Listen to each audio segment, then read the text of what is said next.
intensive care. Yes. Good morning and welcome to Radio Friends on Friday, March the 17th, St. Patrick's Day. And we've got my friend Larry Brown with us. Top of the morning to you. Yeah, going to be a St. Patrick's story, right? Well, it'd be an Irish story. Okay, yes. St. Patrick's Day story. And yes. you're wearing a somewhat of a green shirt Yes, that you bought in Ireland. It's a woolen shirt from County Donegal. Mm-hmm. Yes, and from where the story that I will tell comes. Too. All right. So in honor of St. Patrick's Day, here's Larry Brown. Is this an original story, by the way? No, this is a traditional story from Ireland. So, Okay. Yeah, So here is Larry Brown with a traditional story from Ireland.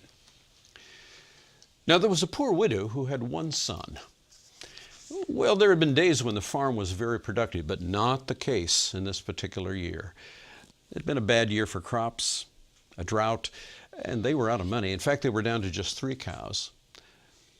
And the poor widow had one son, Jack. And she said one morning to Jack, we're out of food, we're out of anything. You're going to have to take one of the cows into market and sell it. And there's a fair in town, and that would be good. And she asked for the brown cow, and so Jack took the brown cow into town. And when he got into town to the fair, there was a crowd gathered around some kind of activity. And when Jack peered in, there was a man who had produced out of his pocket a tiny little harp, and a bee who played it, and a mouse and a cockroach. And when he set them on the ground, the bee began to play the harp, and the mouse and the cockroach danced, and the whole ring of people, in fact, the whole community began to dance and sing and laugh. It was marvelous. And then he picked them up, putting them in his pocket, and everything went back to normal. Well, Jack was very impressed, and as he stepped up, the man said, and Jack, you look like you'd want to be a master of these animals. And Jack said, oh, yes, I would. He said, perhaps we can bargain. And Jack says, oh, we're poor and have no money, and my mother is so sad, and all I have... He said, but you have this cow. He says, well, tell you what, I'll trade you the cow for the bee and the harp. And Jack thought that would great, and the man said, and it will cheer your mother up. And so Jack traded and went back, and his mother said, so you sold the cow? And Jack says, well, I got something for it. And he produced the little harp and the little bee, who began to play a song. And his mother danced and was so happy, and the two of them danced. The whole house was dancing and singing. And then he put them away, and his mother went back to being sad and realized what Jack had just done. Had traded the cow for a bee and a harp. She said, oh, laws, Jack, you've got to go back to town and sell the black cow, because we have to have something to eat. And so Jack went the next day, and sure enough, when he got to town, again there was a ring of people, and in the center of that ring was the same man who had the mouse and the cockroach dancing and singing. And the whole community was dancing and singing and laughing, and so was Jack and the cow. And the man, of course, approached Jack and said, you know, you could probably add another one of the animals, and oh, that would bring life to your mother. And so Jack traded the second cow for the mouse. Well, he took the mouse in his pocket, and when he got home, he took out the tiny little harp and the bee and the mouse, and the bee played the harp and the mouse danced, and oh, they laughed and laughed, and it was wonderful until the show was over, and he put them away in his pocket. And once again, his mother was depressed and said, oh, Jack, now what are we going to do? You're going to have to take the last cow, the spotted cow, in and get something for us to live on. And Jack went into town, and you know what happened, of course. There was the ring of people, and there was the man as he whistled, and now the cockroach was dancing around, and the same bargain was made, and Jack traded the third cow for the cockroach.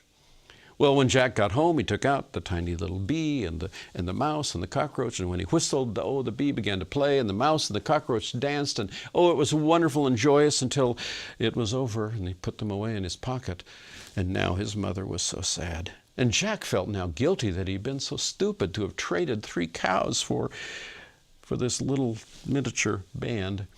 And Jack went out of the house and down the road, and he was approached by a woman who said, Jack, are you the only young man in the country who's not gone to win the hand of the princess from the king? And Jack says, what are you talking about? Oh, the King of Ireland has said that his daughter, the princess, who has been crying and sad for 7 years, if someone could make her laugh 3 times, why, he would offer her as a husband, as a wife for you, a husband, and part of his kingdom. And Jack knew what he had to do.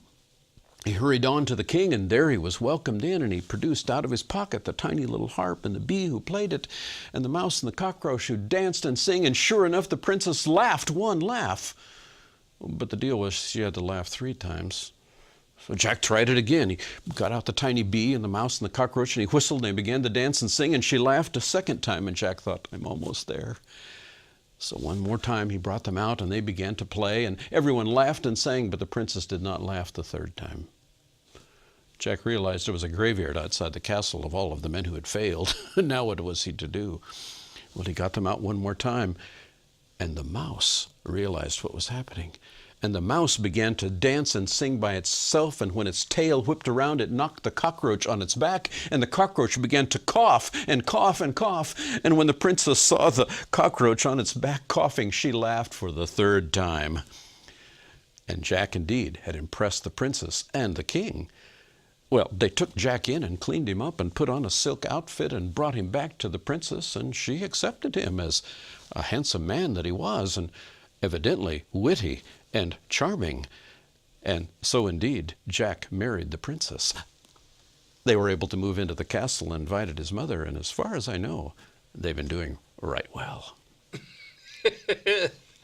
That's a good story, Larry. Good. I wasn't sure where that story was going after the second sale of the cow. Yeah, well, it has traditional elements, and you know of other Jack tales, often sets of threes, and you know, it is echoes of Jack and the Beanstalk with trading a cow for beans. So was mother happy then? Oh, of course. Well, back into the castle and doing fine, because indeed he inherited part of the kingdom and the princess. Well, it's an often a thread and a theme within Irish stories. You often see this conflict or contradiction between the very wealthy and the very poor. And you see in this case the poor, win at the end of the story. So there's often a reversal of fortune that is common in traditional Irish tales. Yeah. Well, that's a nice St. Patrick's Day honorary story from Larry Brown, County Donegal. Yeah, singer, songwriter, and storyteller. You have CDs and DVDs that are available. If people like your stories and want to hear more, how do they? Better yet, in person. Oh, in person. Where are you appearing in person? Well, I've got a number of events coming up. They can go to your website and find out. Go to my website and find out. I have the schedule there. It's brownstory.com. Okay, and you can also purchase the CDs and the DVDs from on your website. From me. Oh, from you in you person. have to contact me, yes. Okay, but go to brownstory.com for appearances with Larry Brown. All right. All right, Larry, always a pleasure to have you here. Happy St. Patrick's Day. Happy St. Patrick's Day to you, too. And that green shirt you're wearing from Ireland. All right, we're out of time for today. Walter Bargan will be with us tomorrow. Remind you, our program directed by Travis McMillan, Reynolds Journalism Institute. Audio, Pat Akers, KBIA. Our floor director, Lowell Thomas. Our assistant producer and guest coordinator, Uncle James Mouser. Bye-bye.